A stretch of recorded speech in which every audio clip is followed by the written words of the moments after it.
What if the reason nobody seems to understand you is not because people don't care, but because they can never see the full story inside your head? Think about that for a moment. You live with your thoughts every day. You know your fears, your hopes, your reasons.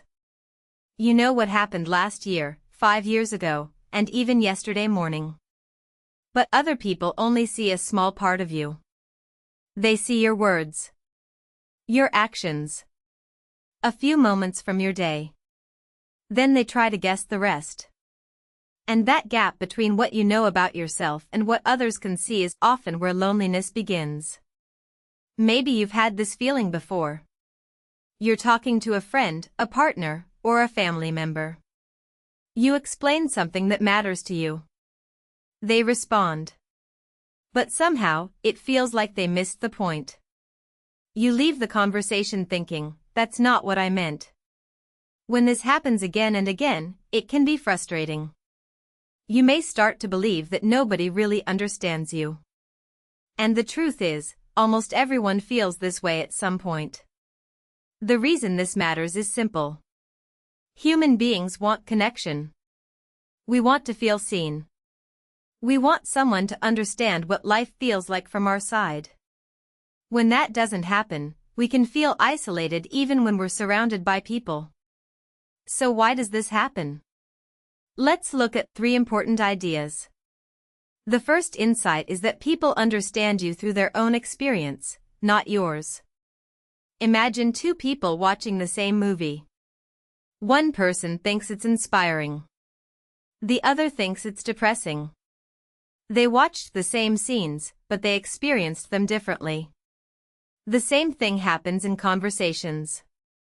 Let's say you tell a friend that you're nervous about starting a new job. If that friend loves change and new experiences, they might say, "Don't worry. It'll be exciting." They are trying to help. But maybe that's not what you need. Maybe your fear comes from a difficult experience at a previous job. Your friend doesn't feel what you feel because they are looking at the situation through their own life story. This doesn't mean they don't care. It simply means they are human. Every person interprets the world through their own memories, beliefs, and experiences. Because of that, complete understanding is much harder than we often imagine. The second insight is that we expect people to know things we never actually tell them. This is surprisingly common. Sometimes we think our feelings are obvious. We believe people should notice when we're struggling. We assume our partner should understand why we're upset. We expect friends to know what we need. But many times, we never communicate it clearly. I once heard a story about a woman who felt ignored by her friends. She believed nobody cared about her. Then one day, during an honest conversation, she admitted something important. Whenever she had a problem, she acted as if everything was fine. Her friends were shocked. They thought she was doing great. For years, both sides misunderstood each other. The woman felt unseen. The friends had no idea there was anything to see. Of course, some people are very observant. They notice small changes in your mood. But nobody can read minds. The more important something is, the more clearly you usually need to express it. Many feelings stay trapped inside us because we assume people already know. Often, they don't. The third insight is that being understood is not a destination. It's a process. Many people imagine perfect understanding. They dream of finding someone who always gets them. Someone who immediately understands every emotion, every thought, every hidden fear. Real life is usually different. Strong relationships are often built through many small conversations over time. Think about your closest friend. Did they understand you perfectly on the first day you met? Probably not. They learned about you little by little. They learned what makes you laugh. What makes you anxious? What makes you angry? What motivates you? And you learned those things about them too. Understanding grows through curiosity. A healthy conversation often sounds less like, "I completely understand you," and more like, "Help me understand." That's an important difference. The people who make us feel seen are often not the people who instantly understand everything. They are the people who keep asking questions. They stay interested.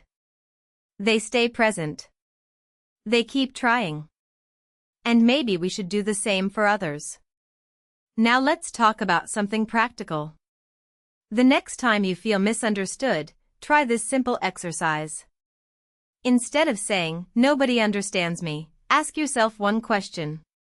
What is the most important thing I wish people understood right now? Make your answer specific. Maybe it's, "I'm not angry.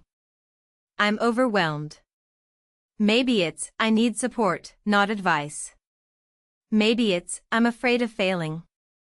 Then try expressing that one thing directly to someone you trust. Not your entire life story. Not every feeling you've ever had. Just one clear truth. You might be surprised by what happens.